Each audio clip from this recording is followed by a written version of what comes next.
welcome to the second episode of the Crazy Stupid Marketing Show. And I'm going to tell you a fun technological fact that happened while we were doing the countdown, which you think it would have told me before we were doing the countdown, but it didn't. That if I don't free up recording space, that we're not going to be recording this. And I do want to be recording this, although maybe I can download it from YouTube. Do you guys know that? Depends on what kind of YouTube channel you have. If you got a paid YouTube channel, yes. If you don't, no. Okay. I'm going to this is what I will do in the back end while everybody is introducing themselves. I have another way of doing it, Tracy. So do what you need to do. We can hack it after. I have a hack. Okay. Hacks for the win. Although we're not here to talk about hacks today because I don't actually believe in hacks in general. What we're here to talk about is some of the crazy, stupid things that people do in marketing. And specifically, we're here to talk about storytelling today. And for those of you who are new to the Crazy Stupid Marketing Show, really the point of these conversations is to get some understanding of good foundational marketing practices that help us to not do crazy, stupid marketing stuff, but actual marketing efforts that allow us to be productive, that allow us to be authentic, and allow us to get the results that we want. So if you feel like to date you have been storytelling, but you're not getting any kind of marketing results or business results from that, this is precisely what we're going to be talking about today. So while I go try and finagle things behind the scenes, let's have some introductions from our lovely panelists for today. Let's go in the order of Ben, Ian, Robert, Lindsay, just because that's how I see the screen. And let us know. So Ben, you go first. Who are you? What are you all about? And why do you believe that storytelling is so important? Thanks, Tracy. It's great being on this. We always have so much fun on our chats that, I had to be part of this. My name is Ben Baker. My company is Your Brand Marketing. I've been in the communications game for 30 years now. And what we focus on is internal communication and change management. How do you help companies effectively change inside their companies? And storytelling is a huge part of it. It's about painting pictures in people's minds, letting them know what the promised land is. Where are we going? Why are we going there? What is it going to be? Not only a benefit to the company, but a benefit to you. And also understanding if we don't change successfully, what are the ramifications? So storytelling to me is about internalizing, recalling, and retelling. How do we get everybody involved? How do we get everybody engaged? Awesome. Well, I love all of that. And I also love the engagement piece. I'm sure we will come back to this as we go. Ian, how about you, my friend? Who are you? So I'm Ian McMichael. I'm a sales trainer / part-time sales director, which means I spend a lot of my life shouting at salespeople for being unprofessional. Storytelling is really important to me. One, because I am Scottish, as you might tell from my accent. We have a very narrative storytelling culture back home. But I also believe it's the foundation for any good sales conversation, not necessarily telling the stories, but pulling the stories out of the people you're speaking to. And then you've got some interesting points about change management. So I think we'll have some fun here, aren't we? Oh, yes, we will. Because storytelling, I think a lot of people assume it's just a one-directional activity. But is that true? Great point. Always great to have you, Ian. Robert. Hi, Robert Madsen, Intrigue Communications and Coaching. And I actually tend to work with executives, marketing teams, and sales teams talking about getting messaging out. And the one thing I try to convince people of when they come and say, we need to tell our story better. I'm like, nope, you need to tell their stories better. Because people are so focused on inside out thinking. This is all the information I want to hit you with. They're not focused on, and Ben, I'll use my three word thing to intrigue, persuade, and remember, which is aligns pretty well with what you do. And it's a situation where at the end of it, you don't want someone to just learn something. You want to shift their thinking in some way. I say that a good session is the reverse of a bad first date, because a bad sales call is like a bad first date where after an hour, they know everything about you and you know their name. So you're trying to switch that around. I feel like this happens a lot in sales conversations as well. And a lot of dates, really. Yeah. Good point. Although I feel like this happened on my first date with Carter, but my experience with it was that like we're having such a good conversation, and his experience of it was like you talked 90% of the time. Well, as long as we both had a good time, I guess it's fine. Awesome. I really love what you said about remembering because I think a lot of times when we're looking at things like storytelling, we can get removed from the deliverable, which is at the end of the day being memorable to somebody. And that we can't always be memorable to all people with the same story. So lots of interesting stuff coming up in there as well, Robert. Glad to have you. And last but certainly not least, my good friend Lindsay. Lindsay, tell us about yourself. Yes, hi. Thank you for having me. Lindsay Harrell-Gadatz here with BRP Consulting, because businesses are people too. That's a voice. Now, Lindsay what does am I about? voices. It's part of her personal brand. However, what am I about? I'm about values and how do we use values to create better cultures? Because when we have better cultures, we create better leaders, which is the whole thing, all founded in neuroscience. But I'm really excited to get to that question of, why storytelling? Why does storytelling matter? And that's plain and simple, is that I completely believe that, yeah, our stories are unique to us, but they are not our stories alone. And so it's incumbent upon us to tell our stories, to share our stories, because stories are what influence, stories are what connect. We are hardwired as humans from the dawn of time to connect. And story is how we did that. So I'm just going to calm down. But story is huge for me, huge in marketing, huge for attracting the right people, huge for shifting our brain for the beliefs that we have, which are our values, all this jazz. So that's me. Yeah. Let's go. Let's go. Let's talk about stories. And for those of you who are joining us in the audience, welcome. We have Philip, who is this evening where you are as well. Oh, Namisha, we have a crew from overseas joining us in the evening. Love it. And Andrew saying hi to me and to Lindsay, because we're all peeps. Welcome to the conversation. While it might look like a conversation for 5 people, it is a conversation for all of us. And so if you are bringing questions, perspectives, insights about storytelling to the conversation today, please share it in the chat. We would love to hear your perspectives. They can influence our perspectives. And also, we all have the opportunity to learn and grow. So please share your thoughts as we go through this conversation for today. So based on introductions, I want to start with the conversation about like who the story is for. So when we look at telling stories from a marketing perspective, I think there's a lot of conversations that businesses and people have about their ideal client profile, target audience, and these types of things in terms of who we're telling the story for. And so I'd love to get everybody's opinion about who are we telling the story for. And if we're only looking at it from a ICP perspective, is there anything that we're potentially missing? So is anybody hankering to go first with that question? Robert. Sure. I think one of the things that I talk to a lot of people about, especially during the sales process, marketing will put together their personas, or sales will work with them and they have their personas. And I say, okay, let's take a look at one of your personas through the course of your sales cycle. Because the great lever of storytelling is that you're trying to change someone's thinking at a particular moment. Mm-hmm. Because if you have a champion through a sales process, they might have 5 or 6 different hurdles you need to get them over. And utilizing storytelling can help them get over that from, should I even take your call? Should I put my name in the line and call a meeting? What about change management then? What about convincing my CFO that this is worth the budget versus replacing the roof in the factory in Singapore?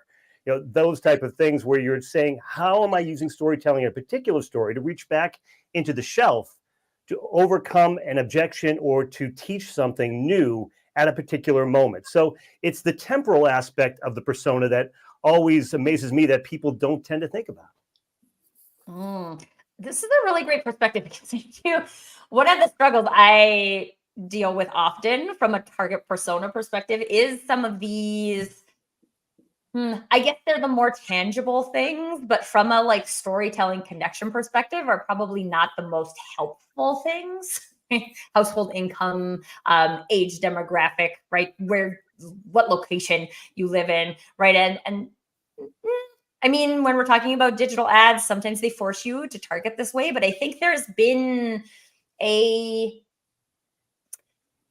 let's just say there's maybe an opportunity to go deeper if we're looking at this and we're asking ourselves these questions about, okay, how are people connecting to this story? How are they connecting to the story at different parts in our funnel? How are we even inviting in that knowledge that people will be connecting with our story at different stages in different parts of the funnel?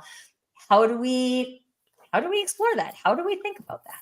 What about the rest of the panelists' thoughts? Well, my big thing is demographics versus psychographics. You know, you said the whole thing about it. Says, okay, are they 25 to 34? Are they a female? Or do they live in this area? People don't think the same. Just because a woman is 24 to 34 years old doesn't mean they're all going to think the same. They're all going to buy the same. They're all going to feel the same way. And we need to get away from that. We need to sit there and say, why does this particular person care? What is the emotional trauma that's going on in their head that we're trying to solve? Because story is about getting somebody's attention. It's about building that emotional connection with people. It's about saying, I understand you. I hear you. I understand the noise that's going on within your head. I understand the feelings you're having. I understand the fact that you can't solve this problem yourself.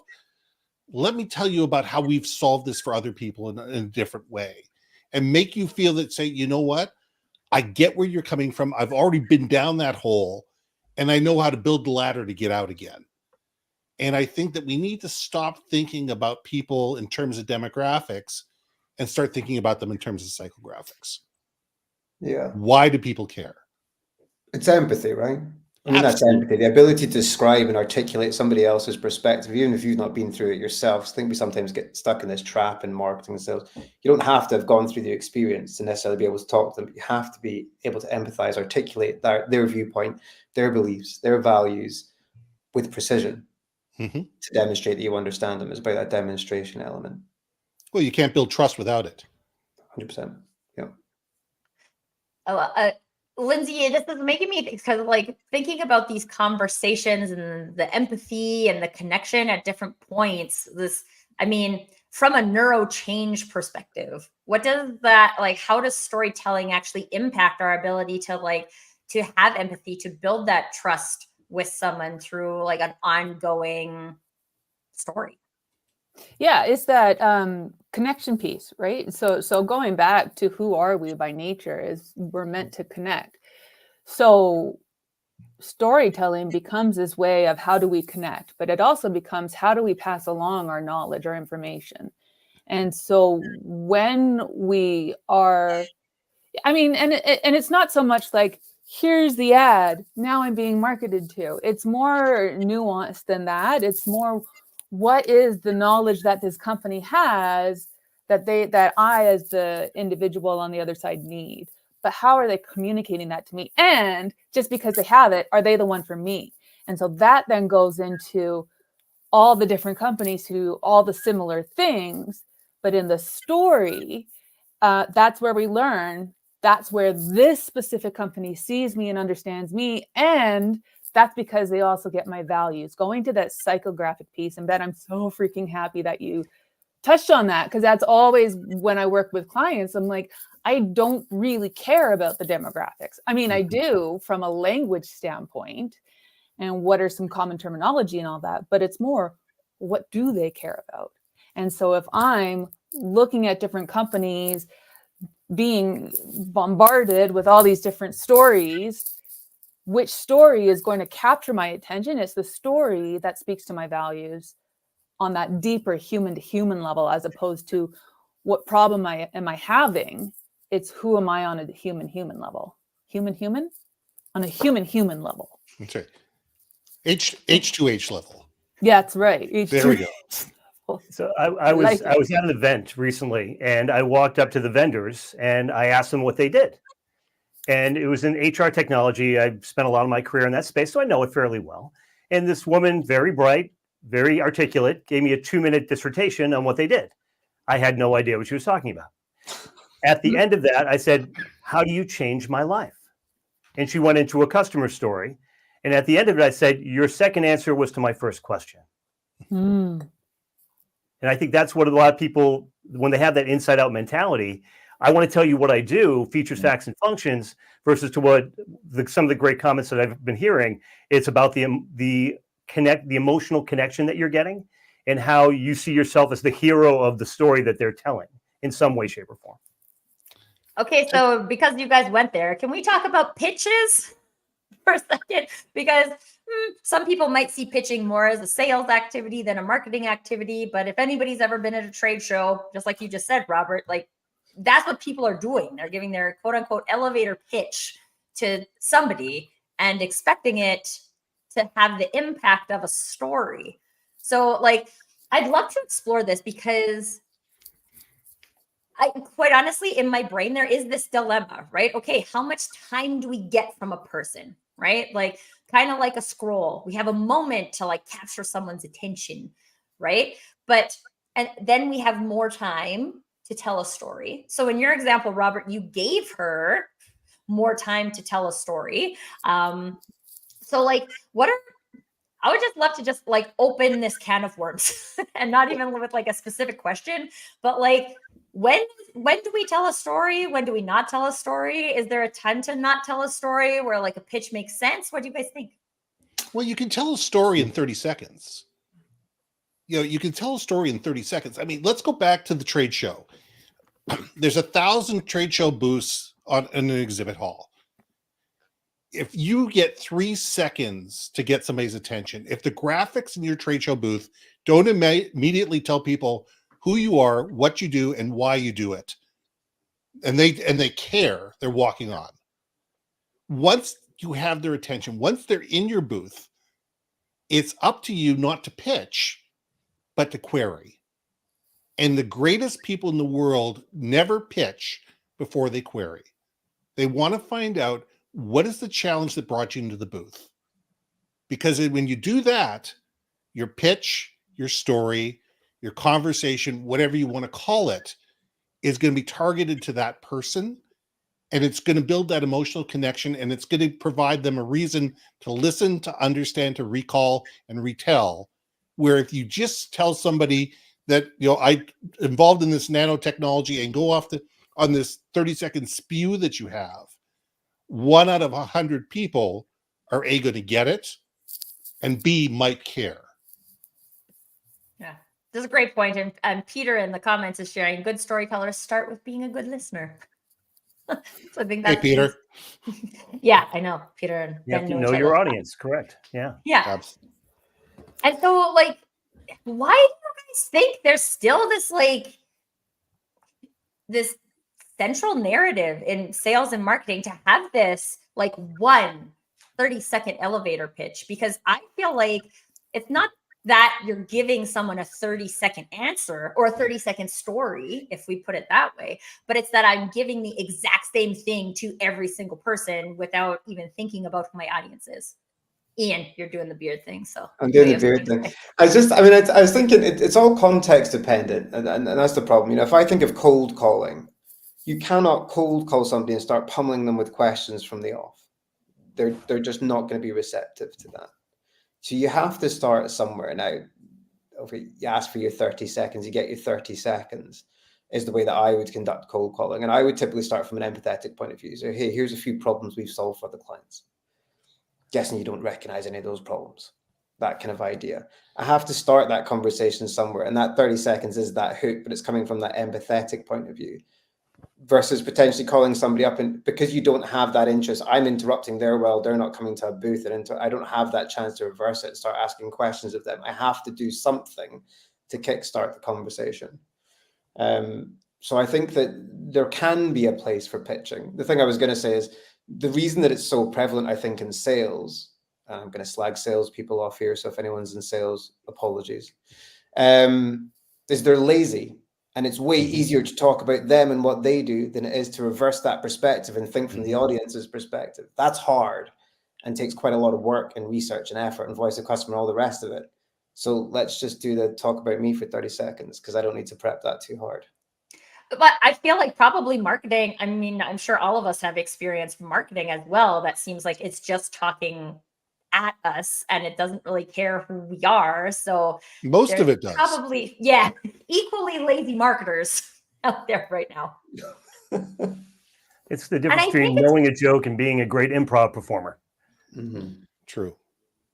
Yeah. Well, and I think, this is making me think of my son who's like started making up his own jokes at he's 5. So his jokes are not funny, which is hilarious to me. But like, if you were going to be an improv performer, you likely know that there's more to it than knowing a joke, right?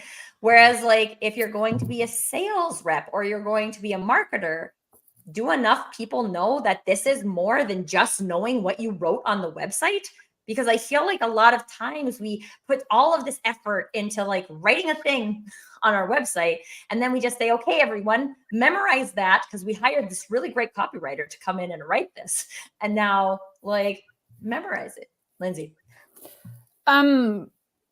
So couple things. Here's a problem is that sales and marketing are not sales and marketing. They're smarketing. So they really need to be speaking together. Because period they do, but I just want because period they do, and just believe me. But in all seriousness, that comes down to, is the company coming and sharing their stories together? Are they activating their brand in a real tangible way? And for instance, so I was working with a small team just a couple weeks back with super IT people whom I adore, and their salespeople. We were coming together, and how do we really make these values of this company tangible? And what is that? And not only do we make them tangible, but how do we put them onto one of our living documents? And so I walked them through this exercise, and all it was, everybody lean in, like, is come on, closer now. And all it was I had them all sit mixed between their departments, so to speak, and just share stories of, here's this piece. It was a code of conduct. Here's this code of conduct. Tell your story of how tell a story that exemplifies this piece of the conduct. And then the other people who were listening, and the other people who were listening then had to reflect back, okay, well, what values did that demonstrate? What values did it not? Where are the opportunities for us to learn from each other, but also understand where can I, as the person who's serving the customer, bring in the business development rep because now I need them and I don't know how to handle this. And so the stories, by them talking with one another and sharing their stories, brought them together to understand who this organism of a company is in a bigger manner, so they can then go and do better service. So it's not even about marketing. It's about, what is that brand livelihood, and is everybody sharing their stories together, and how everybody operates within each of the stories, and where's there this huge gap in the story? Oh, well, so-and-so can come in. They're the knight in shining armor for that piece of that story. Anyway. Well, I the mean, challenge is, this sounds can I like answer that, though. Tracy? I just wanted to say, like, Okay, it go ahead. sounds like Sorry, work, you're in though, charge. right? Like we have to do something. We have to make time to have these conversations. But we're just always looking for the easy button nowadays, right? So like, what's the easy way to do that? Or is there one? That is the easy way. Yeah, I would agree. Sorry, you go, Ben. No, sorry. The problem is most companies, big and small, don't know their own brand. They don't know their own mission, vision, value statements. If you close the eyes of people, spun them around 3 times and say, recite your mission statement, and what does it mean? They couldn't. They're 200-point font written on walls things that mean nothing because they're disassociated. Here's our 17 values. How many people are going to remember 17 values? How many people are going to remember what their purpose is when the purpose statement is a page and a half? It's a matter of taking that information, creating a story out of that everybody can only understand, but they can internalize and they can recall and retell within the organization. The first thing I've done is we've taken them to different departments and we say, okay, tell me what your brand is. And we bring in a graphic artist, and you'd be amazed how many different departments you put these images on a wall somewhere and they don't mean anything to each other. Yeah. It's Robert. funny, isn't it? Yeah. Sorry.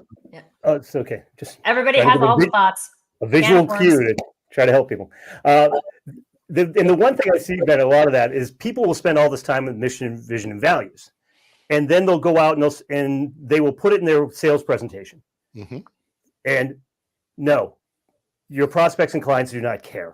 Mhm. You've not earned the right, by the way, with prospects for them to care about you at all. Mhm. I tell people, you assume the people you're talking to are selfish, lazy, and smug. And your goal is to meet their selfish, overcome their lazy by simplifying and elevating and making sure that you are giving them some kind of proof that you're worth listening to. And if they lead with their mission, vision, values, it's like, no. Show me how what you do for people leads back to your mission, vision, values. Mm. It's an on-ramp to get to somewhere. So it's really important you do it to create that island and know what you stand for. But don't lead with it. Show how that benefits people in the end run. And I just see a lot of people do that reverse after they're so proud, and they should be. But then they want to just shove it at people. And it's like, no, Mhm. not the direction that might be the best for you. I've actually got an anecdote on that because I think sometimes people forget how little people care about you as a salesperson or in marketing potentially. I was cold calling with a client this morning, and I had a 5-6 minute conversation with somebody who was going forward to book. He booked the meeting, said I'm ready to book the meeting, and then he asked right after they sent the invite, by the way, I didn't actually catch your name. What's your name? I'd never given the name, but that's beside the point.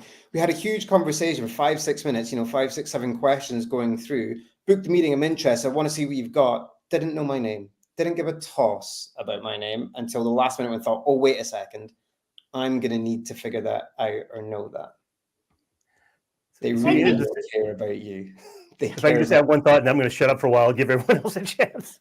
But one thing, when I talk to salespeople a lot, and I asked them, I said, how many people have sales in their title? And most people say, I'm an account executive, I'm a district manager, or whatever. I said, because people don't want to be salespeople. They don't want to be sold to. And I say, you're not a salesperson. You're now an industry analyst with a quota. You've got lots of great knowledge, and you can share it with people to show that you have phenomenal value. And so that is now, I give you this gift. You are now an industry analyst with a quota. I dub the industry analyst with quota. It's brilliant because in that situation, a typical sales situation, Robert, who's getting the emotional kicks here? It's the salesperson proving how smart they are, right? Mhm. Here's the emotional kick. Screw the customer. I got my validation as a salesperson and told you how smart I was. Go me. That's what's happening in that interaction when you're spewing information on them. It's like, no, that's the wrong way around. Emotion's supposed to be on the other side of the table here, not on yours. Mhm. Well, but to broaden that thought, is there, I would think there should be emotion to some degree on both sides of the table. I'm not saying that, in sales in particular, there's a lot of, let's not put all of the focus on this is going to close on this cold call because we'll probably be disappointed most of the time. But from a storyteller perspective, how important is emotion from our perspective as well? I think it's how you put the emotion into it, isn't it? Slightly different take on it. I don't need to feel anything as a storyteller now. Sometimes you can connect with that better, and I think actors and actresses are going to disagree with me on this. Their ability to tell stories through their movement and body requires them to step into a certain persona. But often I think with a lot of presence, a lot of comedians, for example, a lot of people that are doing storytelling for a living, they're not necessarily experiencing the highs, lows. They may be acting it out, but they're not quite stuck in the same moment as the way the audience is. It is an act for them. It's something they are performing. And depending on where you sit on that whole actor-actress spectrum in terms of, really stepping into roles will depend on how you view that. But I'm not an expert in that field, so we shouldn't go down that route. Play bills. Oh, and I think this is a great point though too, Ian, because as a storyteller, let's bring it back to storytelling from a business perspective. Because I've had this conversation with myself. Like, I'm the worst actress. Like, I'm not really good at pretending against what I am, right? So like taking the emotion out of it in like if I'm telling a really sad or memorable story, and the more I tell it, I can take more of the emotion out and still connect with it, but not like in a like blubbering, crying kind of way. But like, what about for the people who don't identify as actors? Is there like, what are your guys' thoughts on like harnessing emotions or processing emotions, or how we can like become more of that if we don't see ourselves as one today? I am an actor, so I can offer something, but I'd like to give everyone else a chance. I've been talking too much. I want to hear from Lindsay. Lindsay may or may not have experience in musical theater, but like, Yeah. I may not sing my answer. Sorry, can you quickly recap that question? So if people, if people are not comfortable, plain and simple, we are all actors in life. We all are able to tell a story of something. If we're excited about something, what we need to tap into is what's our motivation for telling the story. So whether we're in sales and we're telling the prospect, well, here's a story.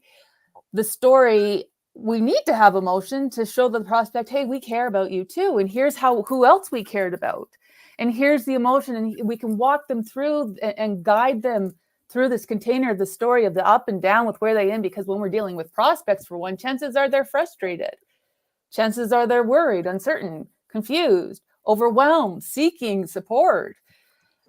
And it's absolutely important for us to be able to hold space for their emotion, not be pulled into it.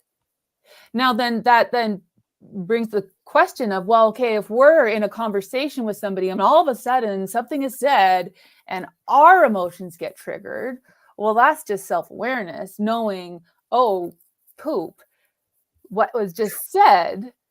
I know. I'm sorry for the language. I do apologize. I do apologize. All right, you're past the watershed in the UK. You're fine here from my side. But if we feel this yuckiness in us, it's not a moment for us to be like, to get our emotional needs met in that moment. It's a moment for us to note, to pay attention to what was just said, what just happened, and then for us to go and reflect later and say, why did that yucky emotion or that exasperating emotion come up at that point in time while I was telling that story, or while they were telling their story? Or so emotions are human. How, whether or not you believe yourself to be an actor able to express these emotions is kind of, because you're human, you have emotions. It's the practicing of the empathy, and that's all brain science. That can be worked on, but you're a human, you're emotional. I think go ahead, Tracy. No, I have another question, so you go first. Okay, so I think because we care, we become emotional.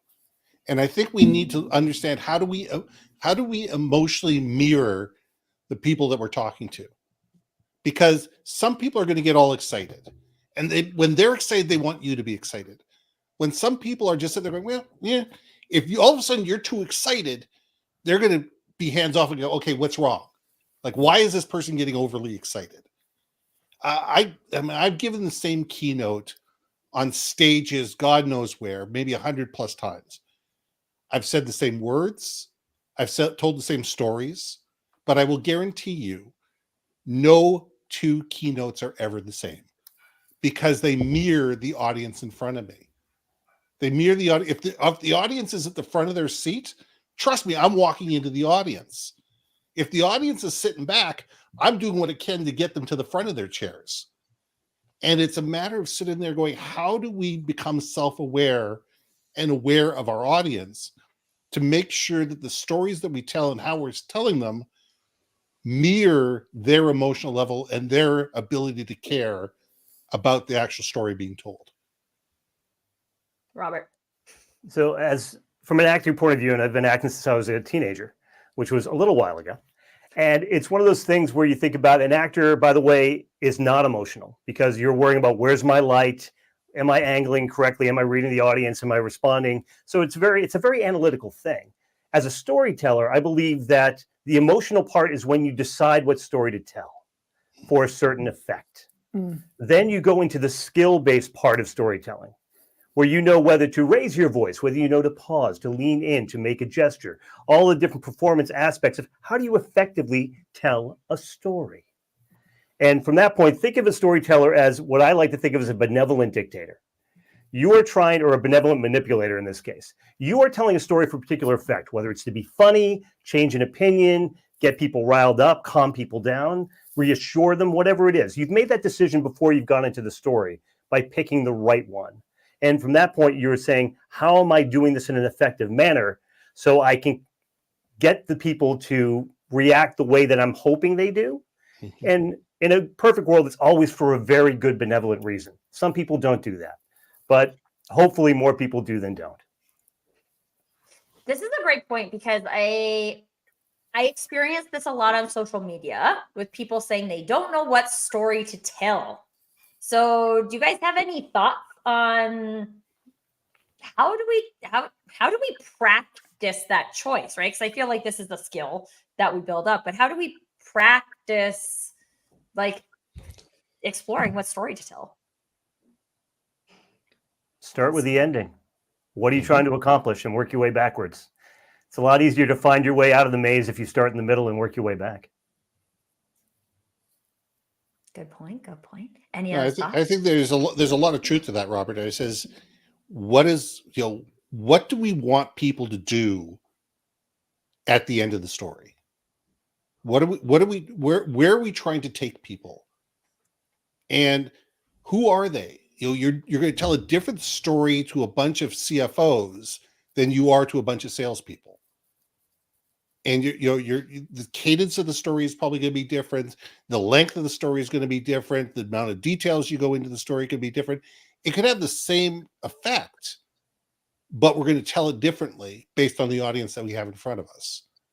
But the question is, where do you want to take that particular audience and what do you want them to do at the end? And then work backwards. So I get that from a like presentation workshop perspective. Ian, what are your thoughts in a like real time, like sales or real time marketing networking conversation where I maybe I have to process closer to real time where I'm trying to take people? Oh, it's a very good question.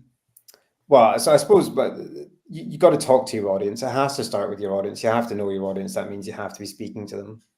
I personally would say split test and figure out the stories you need to be telling in front of real live people. That means you're going to get it wrong a whole lot of times. That's okay. Get used to getting it wrong, especially if you're in sales. You're going to get rejected a lot. Get used to rejection. It's totally okay. Go and do it in real time because the information you will get back from a live audience, from talking to real people, real customers, real potential clients, suspects, prospects, whatever you want to call them, is so valuable compared to throwing something up on social media and hoping you get likes, comments. There's just not enough feedback there to be able to adjust. You can tell 3 stories in a networking meeting and get more information than you get from probably 3 months of content realistically on social media or any marketing channel. So that would be my advice to it, is talk to real live people. The feedback's better. And listen without bias. Yeah. And build your storybook. So, Mm-hmm. I mean, as corny as that is, it's if you're out and about, you're in a conversation and it seems like it's going down one way, but then it takes this great change and you're like, oh, well, I have a story for that. Just know your stories. Yeah. And practice them. You can, I mean, like I was part of Sandler training, and for that, they always say sales is improv. But of course, we learn all the theories and everything, but the most powerful piece of that training is the role playing. So you're given a scenario, you get to practice speaking through these very awkward stories, speaking through problems, learning your own stories, and so that when you are in those real life situations, you can easily I don't know what that is, but you can easily jump The to visual another story. manifestation of Yeah. a shift. Right? Exactly. You can move to another story. You can grab onto one of your other stories, or you can just call it and say this person isn't worth a story, as politely as possible. But you can read that sometimes, right? I think you bring up a great, or at least this piqued something in my brain with that, Lindsay, is this concept of like persuasion in a story. So I think there, I mean, like I've done Toastmasters, they have an entire module on persuasive speaking, right? And this is, I would love to get the other panelists' thoughts on this. Of like, what if you feel like your story's going nowhere? Do you keep digging? Or is there times where you're just like, hey, this is the wrong audience for this story, and I learned something? Thoughts? There comes a time where you sense a dead room, Mhm. and you know you have to shift your strategy in some way, shape, or form. And that could be if you're live in a room. Ben, you mentioned walking out into the audience. You're doing something to create a change in the people, Mhm. and it might be changing your topic. Sometimes, like, okay, jokes are not flying. I have to go earnest, and I have to see if that works. And to me, just because a joke or a story doesn't work in one audience, it might be a bad joke or story, but it just might be an audience with which it doesn't fit. So it's, again, I think, Lindsay, your point of sales is improv, so is any presentation. You're reading the audience and you're adjusting as you need to. Yeah. And I would say networking, also improv. So we should just all take improv classes when we're kids, is what I'm learning from this conversation. You know what? For a lot of different reasons, Tracy, you are absolutely right. Anybody who takes improv classes, I think it sets you up for everything. I think it sets you up for working within a company, for sales, for marketing, for anything where you could just sit there and say, okay, this isn't working. Why isn't it working? Take 3 steps back and punt. And I think we all need to be able to do that no matter what we do in life. We're going to all reach a situation where that didn't work. Okay, what do I do now? And I think we've been talking a lot about sales and marketing people, but guess what? We're all communicators. Every single person needs to communicate with somebody. Every single person needs to be able to tell somebody else why this needs to happen. And that's a story. And it may be to 2 people, it may be to 1,000 people. But we all, doesn't matter who we are in life, whether we're telling our kids, our parents, our best friend, trying to get a woman to go out with us or a guy to go out with us. We're all telling stories to be able to build know, like, and trust. And we need to be able to read our audience to be able to make sure that we're telling the right story in the right way, that it's going to resonate with our audience. So Ben, if I could add something, because you said something that really resonated with me. One of the key things about improv is you're not allowed to say no. Correct. It's yes and. Mm-hmm. And that's one thing that I think, to your point, is people have to choose to say yes and. You choose to be unstoppable, to not to let the things get in your way. I don't mean to roll over people, but just to try to find options. And I think the yes and mindset is a really powerful thing. And I'm so glad you brought that up. Yeah, it is a powerful thing, because the people who say no all the time get nowhere. They get known as being the people that are constantly blocking, the people that are constantly negative. If you go yes and you say, you know what, that was a great idea. What, we need to do this, and this in order to make that happen. Does that work for you? Okay, well, if not, let's talk about it and see how we can make this happen. But what you're doing is you're giving the other person the power to realize that, wait a second here, that might not be the best idea, but it becomes their decision, not yours. And that, I love that, Robert. This you used the word power, Ben, and this made me think about power dynamics in storytelling, mostly because, so I've experienced this with a lot of people I'm coaching right now in like investor relations. And so a lot of times investors want to just hear your pitch. And I think my experience of it is that it's a power dynamic thing. So I'd love to talk about how stories can either break down a power dynamic or maintain a power dynamic? Any thoughts in that arena?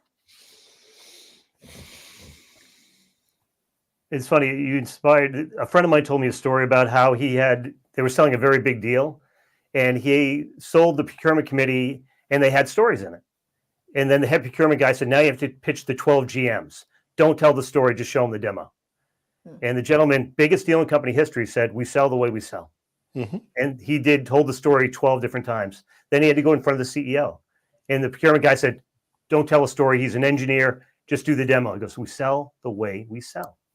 And he said, at 40 minutes into the talk, we hadn't got past the first topic, and the CEO thought it was his idea. So when it comes to power dynamics, I think there are going to be people who are going to tell you not to tell stories because they don't see the value. And I think that if you don't tell stories, you're giving up one of your most useful and powerful tools.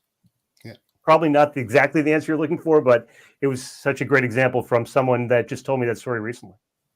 Well, and it's actually funny because one of the organizations that I'm working with just had a very successful investor meeting by telling the story and not going through the deck at all. And so this is why this is making me think, because I think a lot of times, this happened to me on Friday with another, like a coworker of mine who was in this conversation with the VC, and he was like, no, just pitch. What's your pitch? And I was like, if that would have been me, I would have been like, actually, I don't pitch. So you can keep your 20 seconds and spend it on somebody else. And I really love the story you told, Robert, about like, we sell the way we sell. And I think this is a really interesting thing that people don't necessarily think about from the storytelling perspective is like, what's the way you tell the story? What's the way your business does this, right? There's not one central thing, that one central way every single person tells a story, every single story people tell, every single scenario where people tell a story, right? And I just love the like permission to do you component of that. It's like, this is how we do it. And I appreciate that you're telling me this, and I'm sure you have your reasons for trying to do it that way. And this is how we do it. And I think when you can get to that like ownership component of your story, like this is ours, this is our story, and this is how we share it with people. And it's different for each different example, a little tiny bit, right? But then we're not in that scenario. To me, it feels like it breaks down the power dynamics and puts people back to what Lindsay said, human to human interaction, right? Like now we're just two humans having a conversation about human things. So people are often say, I'm not going to tell a story to a CFO. And I said, do you think that CEO didn't get yelled at for not cleaning the room and had problems finding a prom date? We're all people. I was going to say, I mean, I suspect Lindsay might add a lot more flesh on the bones here. But has anyone ever heard of Yuri Hasson? It's a mirror neuron researcher at Princeton. Worth checking out. He's got a couple of excellent TED Talks. But I agree. Stories are inherently power balancers, because whenever a storyteller and somebody receiving a story is listening to it, literally the mirror neurons in the brains align. It's almost imparting thoughts. I mean, this is happening in a very, very real manner. And the way that story is told, and the time you don't necessarily need to feel it, those feelings do get communicated. You literally implant it into the other person's brain. Yuri's done a lot more work on this, and he's obviously a damn sight smarter on it than I am. But I would thoroughly recommend everyone checks out his TED Talks, because the research that he's doing is incredible. But because of the fact that those brain waves, and what's the word I'm looking for, sync up, it has to balance power to a degree. You can't avoid it balancing power. It's a very cause and effect thing. So I definitely recommend everyone watching check out Yuri Hasson. He's fantastic. Yeah. And Lindsay, like you do a lot of work with organizations on their like internal storytelling too. So in your experience, have you seen story been able to kind of like bridge what was historically a power gap? Yes, I have. Do you have a story about that you'd like to tell? It's just Tell me a story about it, Lindsay. golly gosh. Well, I have to stop swearing. I mean, so it comes down to with like one of the companies I spoke with, and they too were getting ready for their venture capitalist presentations, and it was a team, 5 leaders. This was the company, but they just stopped listening to one another because they heard everybody say the same things over and over. So go together, we create this messaging. What is your messaging for the stories for the investors? And it's just getting in a room and reminding people to back to that point of, was it Peters on talking, you have to listen. And so these people were all saying the same story in very different ways, which meant that they all were getting different messaging. So it just came to be about, what are we actually trying to say? What are the key messages of this story that you're trying to get here? So that regardless of who's talking, there's that consistency in the story of this company and the why. What is that? And so now can you all go and do that?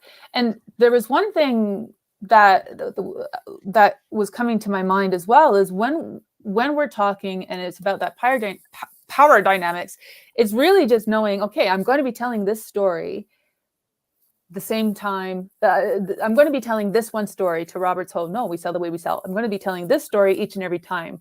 Doesn't mean you're going to be telling the same story. It means you're going to be looking at who that person is. What is their personality type? Do they just want the facts of that story? Give them just the facts. Do they want the longer tale that's woven with all the intricate patterns and colors described as a Tolkien journey, right? Give them that, but it's still that same story. So just know the different levels of the story, and when you're going to talk to somebody about their power dynamics, in order to keep that equal business stature, tell the version of the story that speaks to their personality type. Puppets help also. That is all. Yeah.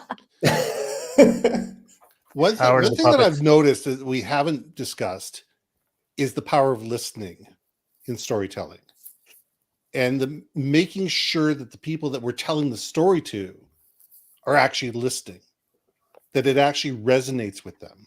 Because we can tell stories till we're blue in the face, but if we're using the wrong someone analogies, else is over there like, exactly. I mean, the thing is are people getting our story? Are we painting a picture inside their brain? Are we giving them reason to become emotionally involved? Are we giving them a reason to want to move forward and to be champions and to be on our side, or at least on the side of whatever we're trying to get them to do? And that's just as important as communicating, is making sure that the people we're communicating to are listening and actually understanding and valuing the story that we're trying to tell. and I think this is, again, because a lot of times story is talked about as if it's like me delivering it to you, right? I'm delivering you a story. And we don't talk about that interactivity that actually allows a story to deliver on its goal, which is to do what Robert talked about right at the beginning, right? To create this connection, to help people decide they're going to move into something, to have you be memorable. I'm thinking about this now from the trade show perspective, right? How many times have we walked through a trade show floor and people have given us our pitch and we're like, okay, thanks. And we have no idea who it was. We don't know the business name. We don't have any resonance with that person. And technically they told us a story, but it's not doing what the story is meant to do because there's no engagement from the other side. And so I want to bring up this comment here from Peter, another Peter, 2 Peters in the chats today. Listening is so key to sales and marketing and relationships and life and coaching. And it's a forgotten skill too often. And I think something that's interesting to me, I'm sure Lindsay will have something to say about this because we've had many great conversations about listening. How often are we going into something to actually listen? How many times are we allowing people to tell a story? Or are we being that venture capitalist that's like, no, tell me your pitch, right? Are we allowing that? And if we're not, how is that impacting our level of connectedness, our level of resonance with other humans? Because we've decided that we're too important or we don't have enough time to actually listen to a story. Thoughts from the panel on that? I think, or everyone just agrees with me. Also, No, no, I think it's way too often. Yeah. There's a bunch of listening structures, and to me, I put together my own based upon I stole from everyone. Good artists borrow, great artists steal, but my favorite one is the top one, which is a competitive listener, someone who is just waiting for you to take a breath so they can talk. And it's getting to the point where you're not only giving people space, but also registering not only what they're saying, how they're saying it, what their tone is, what their body language is telling you, what their emotional state is, where you're being more comprehensive in your listening, and just saying, this is a team conversation. Even a story is, even if you're presenting from a stage, a presentation is a conversation where the other people are just responding more quietly. So it's just being open and giving people space and pausing and saying, what do you want to add? I'd just add one thing to that list, Robert. What's not being said is sometimes as important as what's being said. Exactly. So sometimes you have to read between the lines, and it takes a lot of concentration and effort to listen properly. It's hard. Great point. Great point. Yeah, and everybody's coming, like every human has got their own filters too, right? So we don't always know what filter our story is going through unless we pay attention. And I think again, when I look at storytelling from a marketing perspective, I think a lot of times people are just about telling the story. And we forget that, like, what is the goal of this story? Is it to start a conversation? Because if we didn't start a conversation, then our story is mostly irrelevant. Why are we telling that story? And do we feel connected to it? Or are we just telling it because our boss told us that we have to tell the story when we're at a trade show booth, which we laugh about, but this happens a lot. And so, like, I think there's just like all of these conversations, the goal of this is to open a can of worms to some degree to allow us to start asking better questions to ourselves about what stories are we telling? Are we paying attention to the people listening to our stories? Are we changing our stories when we're in front of different audiences? How are we? How empowered do we feel in that? Or do we feel like we're no good at that? What's the mindset associated with that?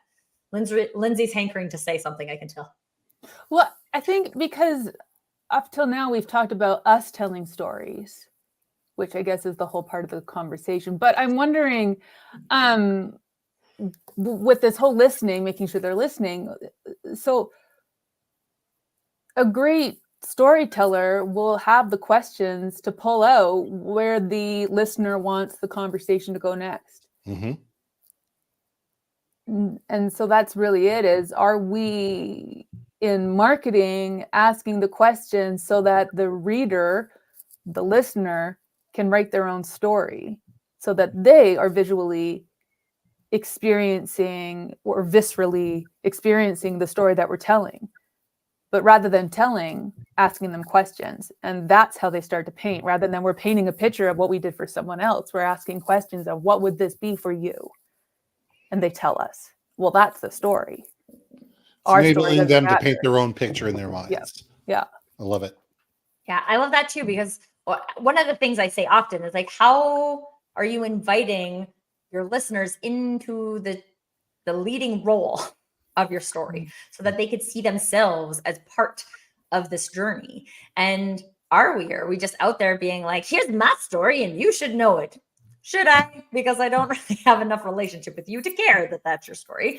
But I know we're right on time. So if any of our panelists have to leave right on time, totally understand. But I want to just add one quick layer onto this, because as I was doing my sum up, it made me think about, like, what are the differences that you all have experienced in virtual storytelling? So telling using a virtual interface. That might be a social media post. It might be a Zoom call or a Zoom presentation versus telling the story in person. Because I think there are a lot of people who have very different experiences with these two things. So I'd love to hear just your all experiences of that, and any anything you think it's helpful for people to think about in maybe aligning those experiences? I find that doing things virtually, it's funny, I stopped doing virtual keynotes during COVID. And the reason I stopped doing virtual keynotes in COVID is because I was sitting there getting this. Mm. You know, you get no engagement, no interaction. You don't hear people, you don't see people, you don't feel people, you don't see all five senses. And you don't have that same emotional connection with your audience that you do when you're live. And you're seeing people as an avatar from the shoulders up, or from me from the chin up. And it enables people to sit there and become disassociated. And therefore you don't have the same emotional connection. And I find that's the real challenge that we all need to be aware of when we're dealing, whether it's asynchronously through social media, through a digital platform like this, whatever, is that we need to be more cognizant of how is the other person feeling, because you can't tell. And it's a lot harder to tell how the other person's feeling. Mm. I think that one specifically, Ben, also speaks to this concept of listening that we were just talking about, right? Like, what did you come to this keynote for? Right? Like, are you engaged in it? I always tell people that, like, if we're going to do a thing, cameras are going to be on. So if you're not ready to have cameras on, then we're not going to do a thing, because this is about seeing people and connecting with people. And if your camera isn't on, you're not doing that. So if my space is for that and you are not going to do that, then that's fine. You don't have to participate in the space. But I think it does, like, are we here to actually listen to this story, or are we here and we're going to like put this on in the background and we're going to do other work, but then we're not really here to hear the story, right? Like, we're here to kill time. And like, would I want to be the keynote with a whole bunch of people just killing time in the background? I think this is another thing where we can just explore how much effort are we putting into listening as well.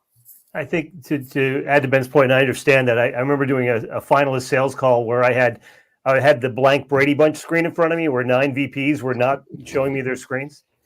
And it's something where the minute I saw that, I said, okay, up your game. What tools do you have to try to get as much of that connection as you can? Because it's going to happen. You're going to get people who are disengaged, and you're going to lose a lot more than you have face-to-face. But it's, okay, can I use technology? Can I use different versions of storytelling? Can I maximize my hand gestures, my vocal technique? What can I do to try to get as much out of whatever channel I'm in to maximize storytelling? And I think that's what storytelling tools are for, to say, this is the channel you're in, utilize your tools as well as you can. Your fallout rate's going to be a lot more than if you're in a keynote with a lot of great lights and live breathing the same air as these people. But it's something that I think everyone has to stand up and say, all right, I'm going to do the best I can with what I got. And like, use your, like, just set the intention, right? If my intention is to connect with these people and the mechanism I have is a digital interface, then how can I do that? And it makes me think, for those of you who are not connected to Robert, you should connect with Robert and get him to demo his like whole setup for you, because he's got like all of the bells and whistles and like this and that and the other screens. And like, there he goes. He can do the whiteboard. Those of you who are watching and not just listening. There's so many options. And when we're actually, again, asking ourselves those types of questions, is it my goal here to really connect with these people? And if it is, then how am I exploring what options are available for me to do that? I love that. Ian and Lindsay, any final comments from either of you today?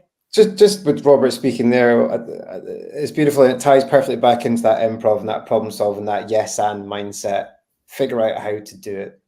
It might be a little bit harder. Yes, you use some feedback, you lose some feedback. You're not going to get the same signals necessarily you would in face-to-face, but roll with it. Yes, and what tools do you have that you can reuse? I think that point brings it back beautifully.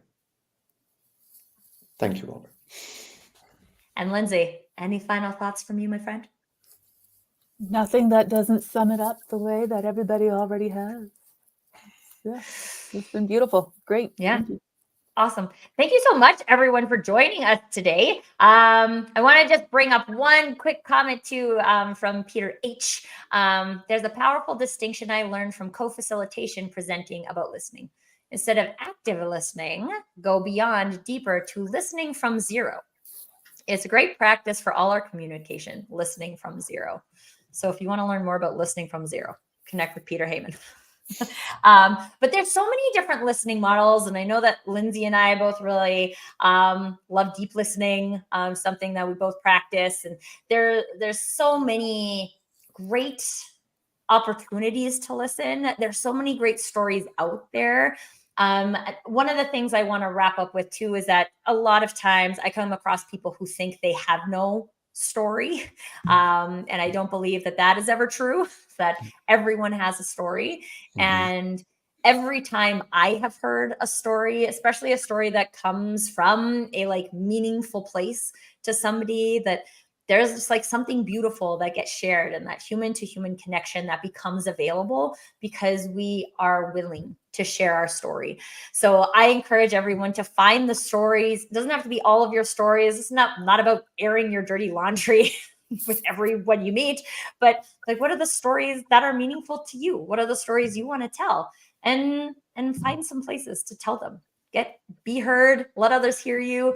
Let's all be responsible in our listening, so we give opportunities for people to be heard. We didn't get to dive into the pulling out stories too much, but if you want to learn about pulling out stories from salespeople, connect with Ian and he'll chat with you about it probably for a very long time. And with that, I want to thank everyone who joined us for today. Ben, Ian, Robert, Lindsay, all of the amazing guests that we had in the chat. Thank you so much for sharing your thoughts, your perspectives, and hopefully we all have a little bit more space, or at least a little bit more opportunity to ask good questions around what stories are we telling. With that, everyone, have a lovely rest of your day. And until next time, permission to do you. Bye, everyone.